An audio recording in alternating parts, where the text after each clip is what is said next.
Nassim Nicholas Taleb é uma pessoa em quem devemos acreditar. Autor do best-seller Cisne Negro, de certa forma, Taleb nos preveniu sobre a pandemia, ao afirmar que Cisne Negro é um evento com 3 características altamente improváveis. É imprevisível, ocasiona resultados impactantes e, após sua ocorrência, inventamos um meio de torná-lo menos aleatório e mais explicável: a advocacia antifrágil. Gesto de gestão. Olá, bem-vinda, bem-vindo, bem-vinde ao Gesto de Gestão número 49, hashtag 49, o último de 2022. Pois é, esse é o podcast da Administração de Escritórios de Advocacia, aqui é o Alexandre Lupe, e essa é uma iniciativa do André Porto Alegre, jornalista especialista em gestão legal, com já contrato assinado, renovação para 2023, capa nova de podcast que vem por aí. Ela, Daniele Serafino, com a crônica do Gesto de Inovação. Dani, tudo bem? Tudo jóia, já estou ouvindo os sininhos do Natal. Sininhos de Natal, bolinhas, em árvores. É o 49, né? Você vê que nós estamos na segunda temporada, 2 anos, e isso é muito até matemático, né? O ano tem 52 semanas. O ano, todos os anos, tem 52 semanas. E nós estamos, faz 2 anos, nós estamos no episódio 49, o que significa dizer que nós, na realidade, faltamos a 3 programas, que é exatamente, quer dizer, faltamos 3 semanas desses 2 anos, que é exatamente o período em que a gente prepara as novas capas, prepara um novo estilo, etc e tal. Tivemos a ideia de incluir no gesto de gestão o já incorporadíssimo gesto de inovação, com a Daniele Serafino, que realmente abrilhanta, sem dúvida nenhuma, esse trabalho que a gente faz, trazendo uma perspectiva da advocacia completamente diferente. Estamos aí às portas de 2023. 23, que ano, hein? Que ano foi 22 pra gente aqui no Gesto de Gestão. Foi maravilhoso, porque o que a gente aprendeu, brincadeira, hein? Muito bem, tá ouvindo essa música de fundo? Vocês conhecem esse tema, né? Você caprichou, hein? Você caprichou. Em grande você caprichou. Mas vamos ver essa parte aqui. Pois é, sabe, essa é o Cisne Negro, né? Black Swan, né? Cisne Negro, de composição do russo Piotr Ilyich Tchaikovsky, né? Mais conhecido como Tchaikovsky. Eu não vou conseguir repetir o que eu acabei de ler aqui. Foi muito bem. A mãe dele só o chamava de Tchaikovsky. Para evitar qualquer tipo de problema, etc e tal. Discussão em família. Pois é, por que esse tema? Por que a gente colocou esse tema? Porque eu quero conversar com você e com a Dani sobre um artigo que você, André Porto Alegre, escreveu falando sobre o que o mercado chama de cisne negro e como isso impacta na advocacia. Você sempre atento, hein, Lupe? Você sempre atento aos artigos, etc e tal. Pois é, são os acontecimentos imprevisíveis que Taleb dá o nome de cisne negro, né? Ele é um autor que ficou muito conhecido, e a ideia de chamar de cisne negro é porque é um animal que se considerava inexistente. Ele nunca tinha sido visto até que no século XVII ele foi visto na Austrália.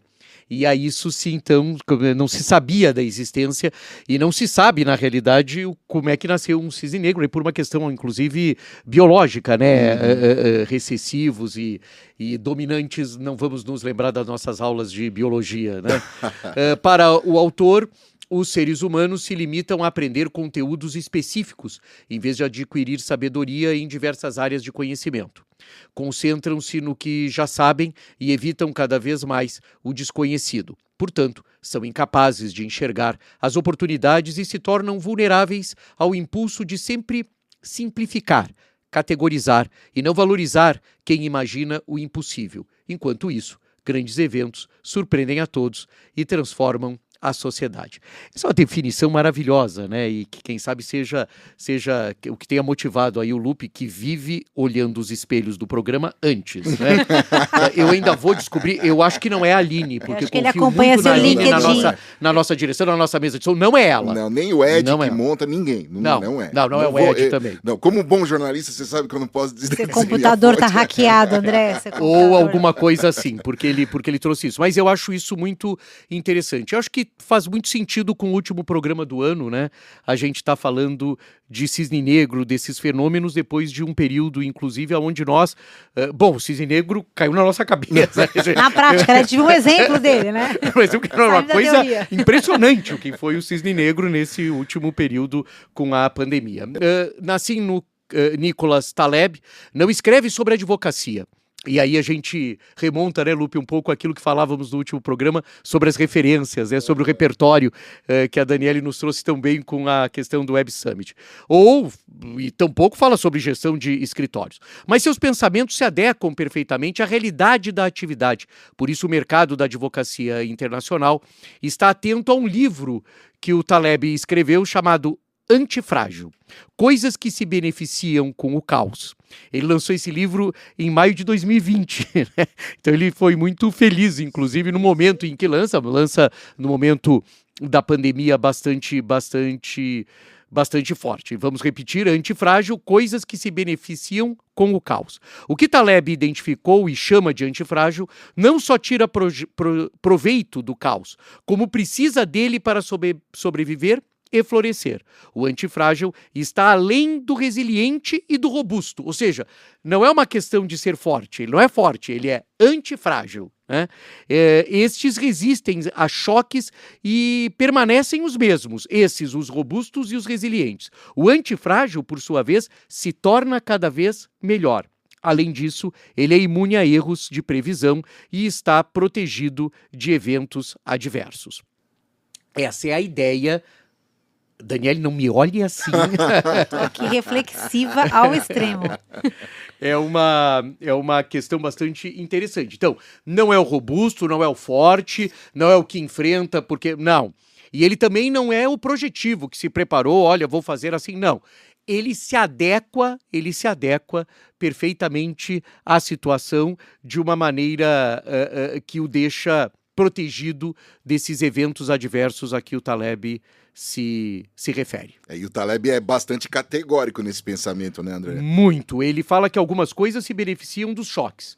Elas prosperam e crescem quando expostas à volatilidade, aleatoriedade, desordem e estressores, e amam aventura, risco e incerteza. Agora, por que eu escrevi esse artigo, né? E por que eu trago isso aqui? O que Daniele falou no último gesto de inovação? Exatamente isso, a coisa do risco, né, da advocacia que não é resistente Aberta ao a risco, mudanças, né? aberta a mudança. Flexível. E você chegou a falar, inclusive, em uma certa desordem, que é uma palavra Sim. que o Taleb usa. Então, eu achei que era muito interessante a gente trazer isso.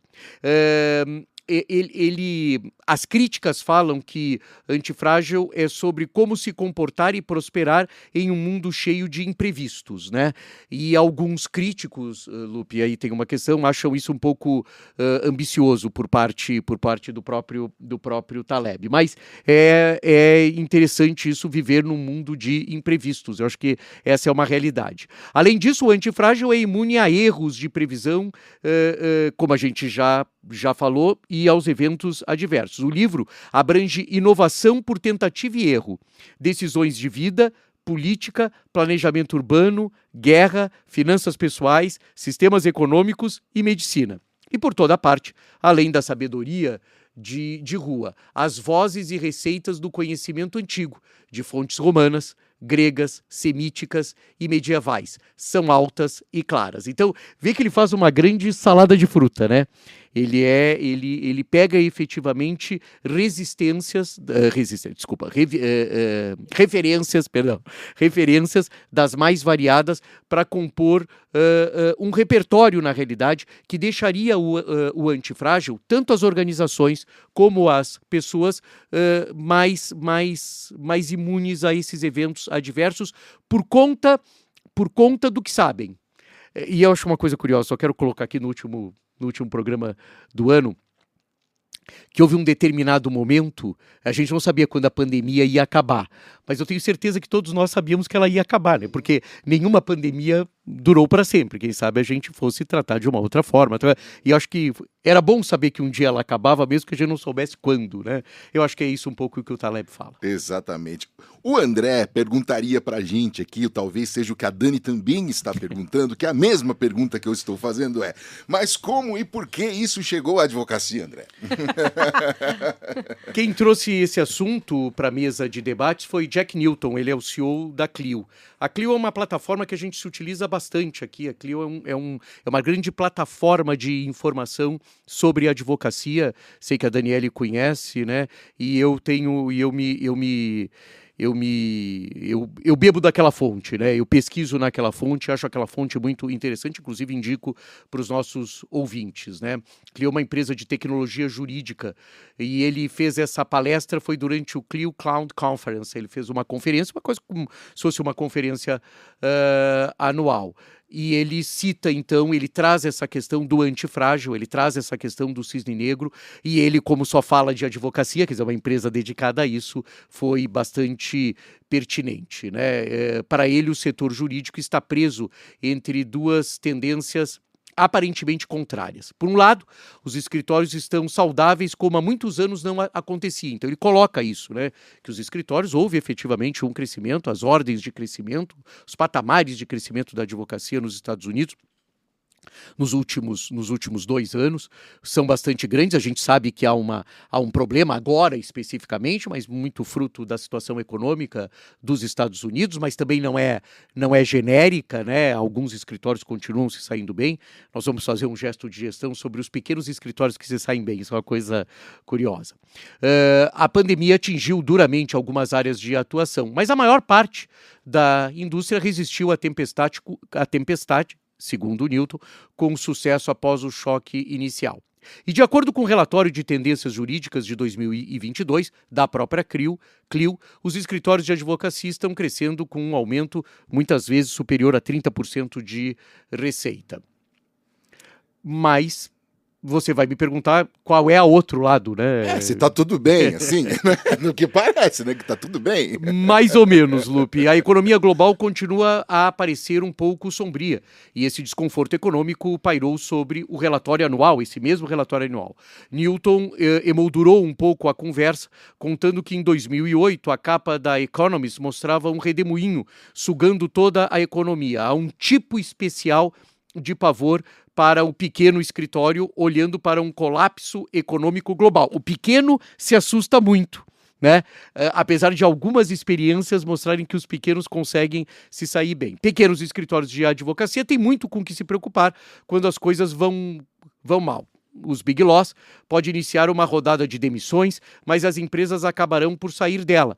Mas a turbulência econômica pode ser uma crise existencial para pequenos e solos. O que os escritórios de advocacia podem fazer para garantir que sigam o caminho do crescimento em oposição ao caminho do não sei, que era um pouco o que o Newton fala que o Lehman Brothers fazia, né? Não sei o que vai acontecer, não sei o que eu vou fazer. É nesse contexto que o Newton defende a ideia de o conceito de escritórios de advocacia antifrágeis. Ele vê na antifragilidade um modelo para escritório de advocacia pronto para aproveitar a oportunidade da recessão. É complexo. Sugiro os nossos ouvintes voltarem, né, e lerem. Mas eu vou tentar aqui dar uma desenhada final nisso, né? A Daniele falou na última crônica Gesto de Inovação sobre e nem sabíamos que íamos falar sobre isso hoje, né? Sobre uma certa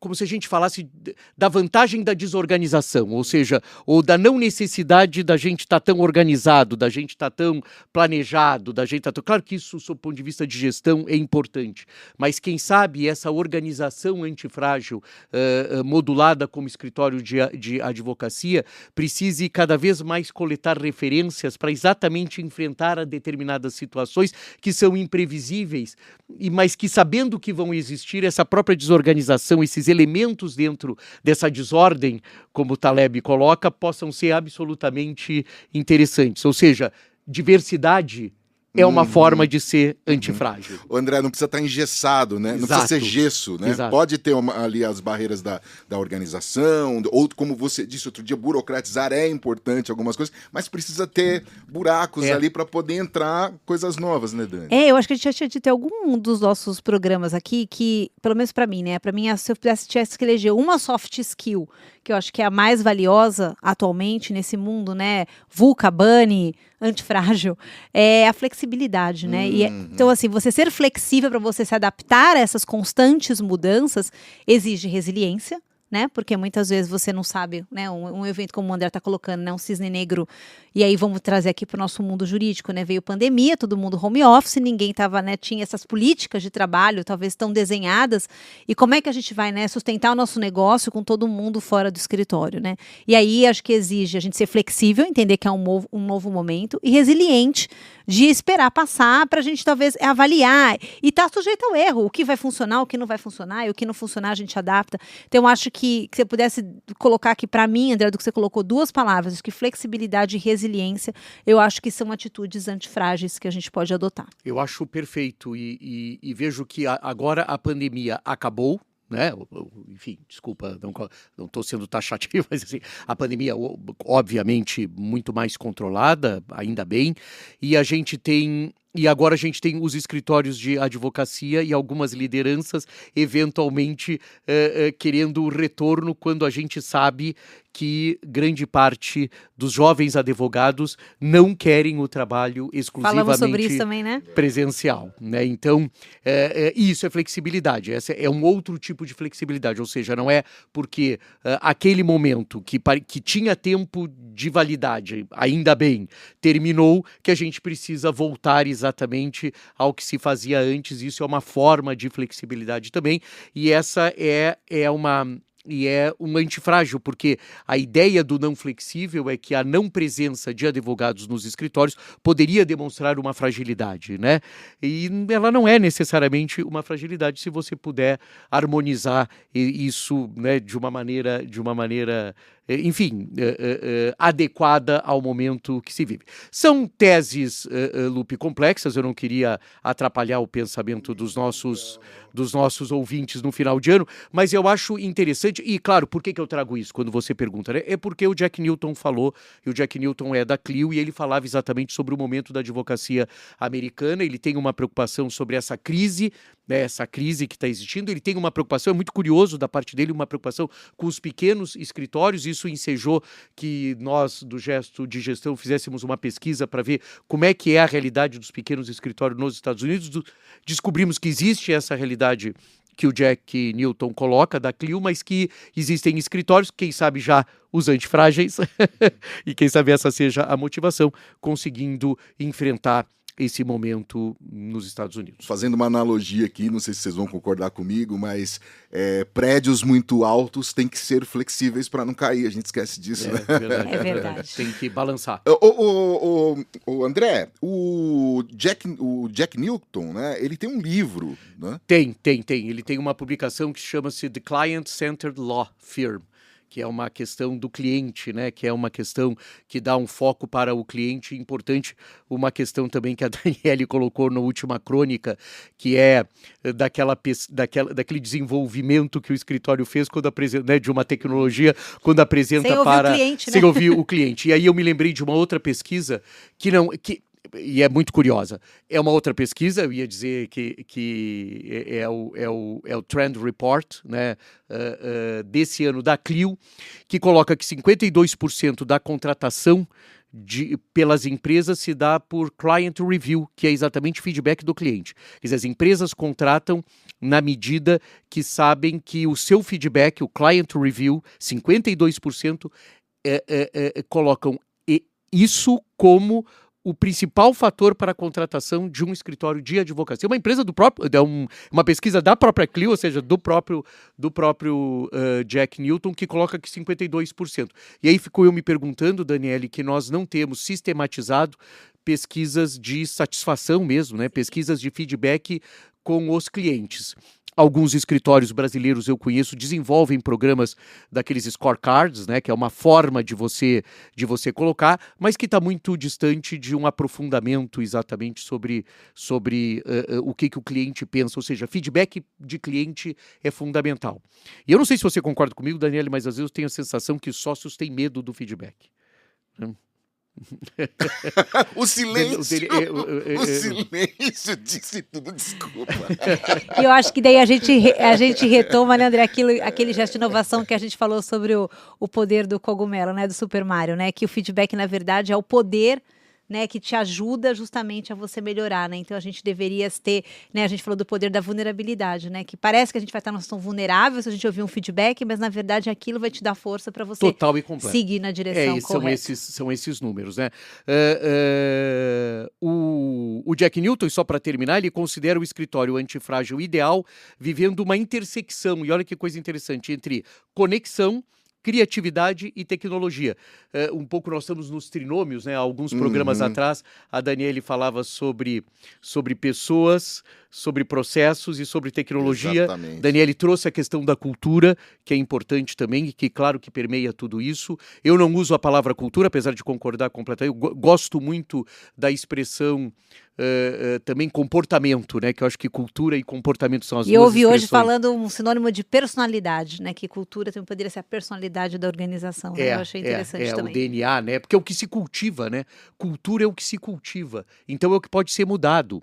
Por isso é que é interessante. Cultura é o que pode ser mudado porque é o que se cultiva. Eu planto e eu colho depois, e se eu quiser substituir, eu planto de novo. E essa é a flexibilidade que nós estamos muito integrados ainda, né? Tá impressionante esse negócio. Parece que a gente faz reunião de alinhamento, né? Nossa, e não tem nenhuma. Não tem mesmo. E é isso. E o Jack também defende, o Jack Newton defende que promover entregas novas e mais eficientes para os clientes. Mas você sabe que essa parte de entregas novas e mais eficientes para clientes é um território de Daniele Serafino. Daniele Serafino, quando ela for fazer uma palestra lá em Londres, ou lá em Portugal, no Web Summit, assim, Daniele Serafino. Se acertarem o Daniele, já tá bom, já.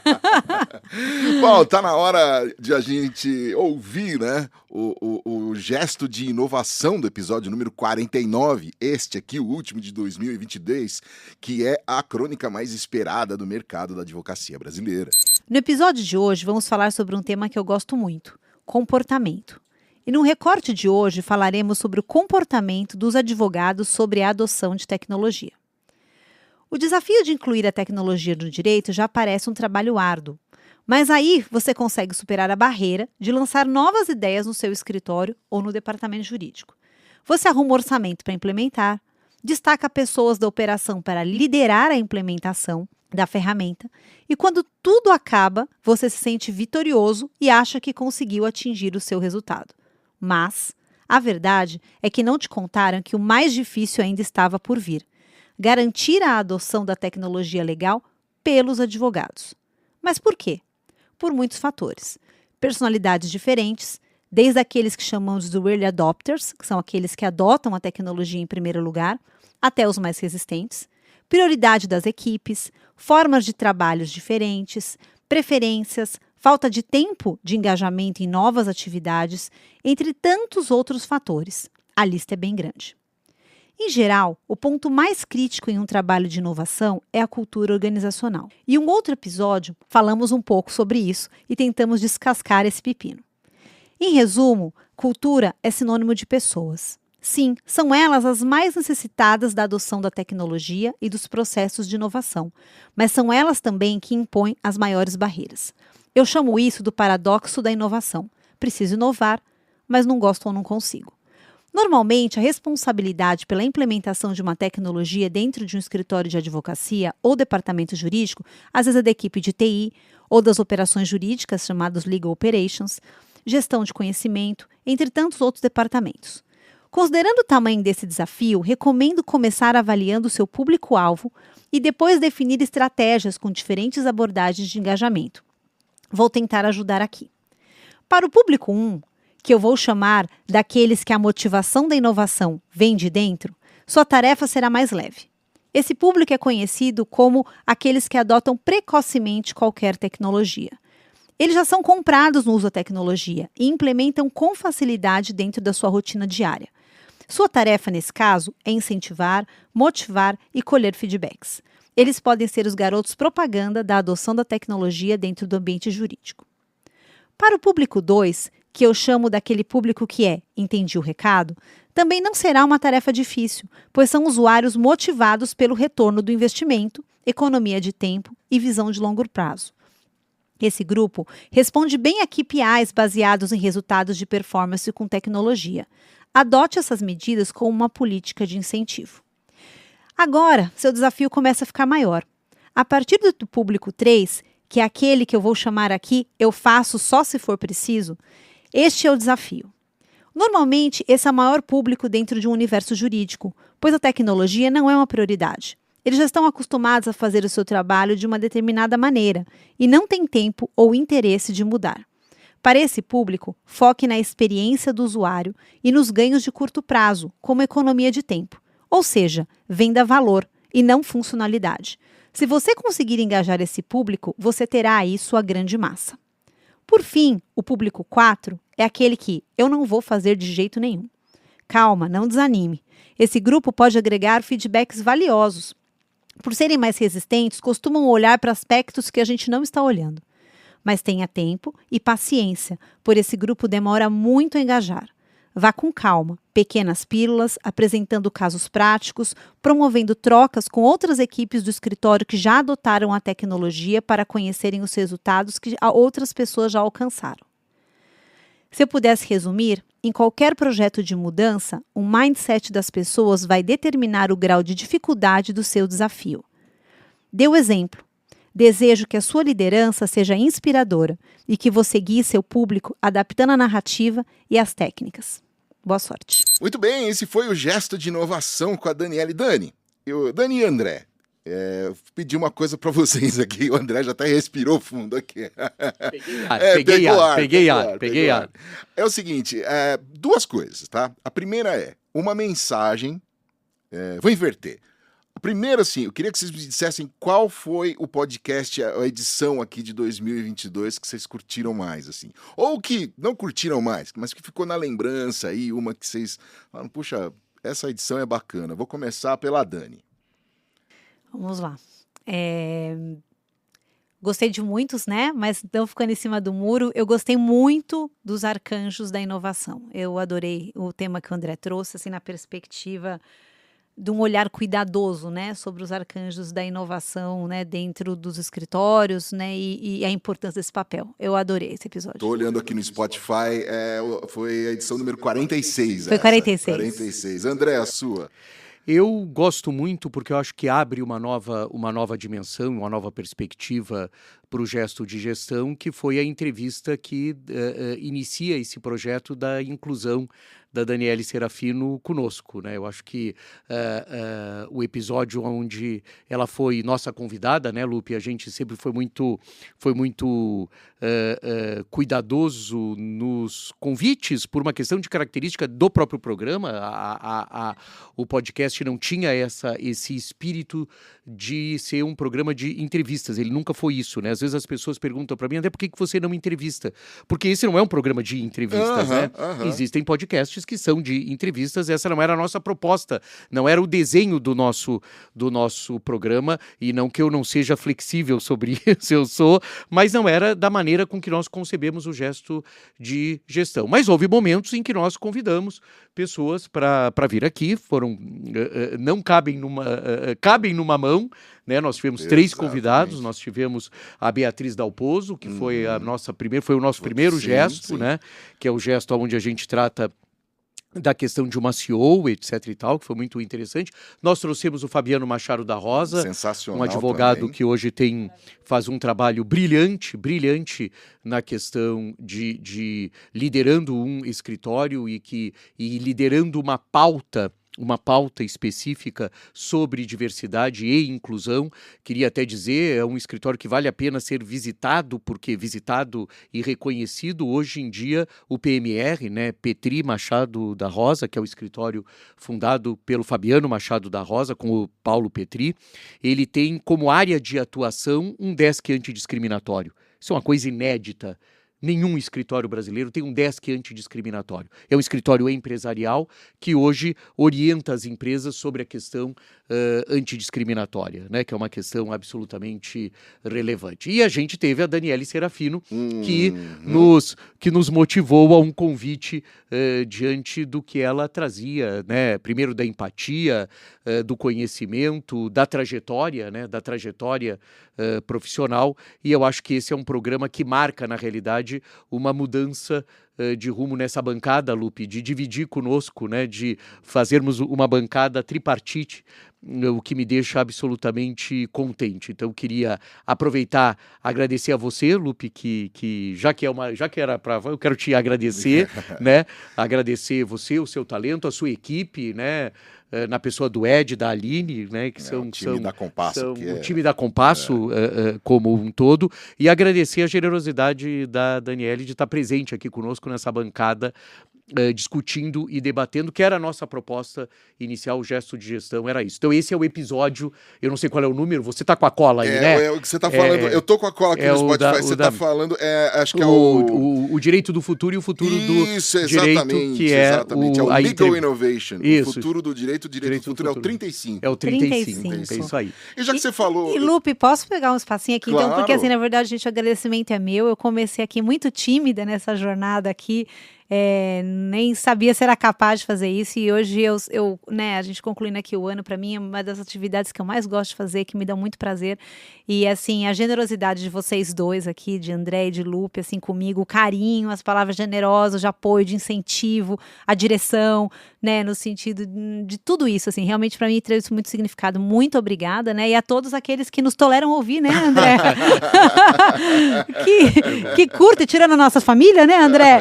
Que curtem aqui o nosso programa, mas muito obrigada pelo espaço e pelo carinho. Tem o fã-clube do Lupe, né? Que total! Total! Está cada vez maior. Vocês são muito generosos. Eu que tenho aqui que agradecer vocês pelo carinho e por tudo que eu aprendo aqui todas as vezes. E eu levo muito do que eu aprendo aqui para o meu negócio, né? Que tá junto de vocês aqui.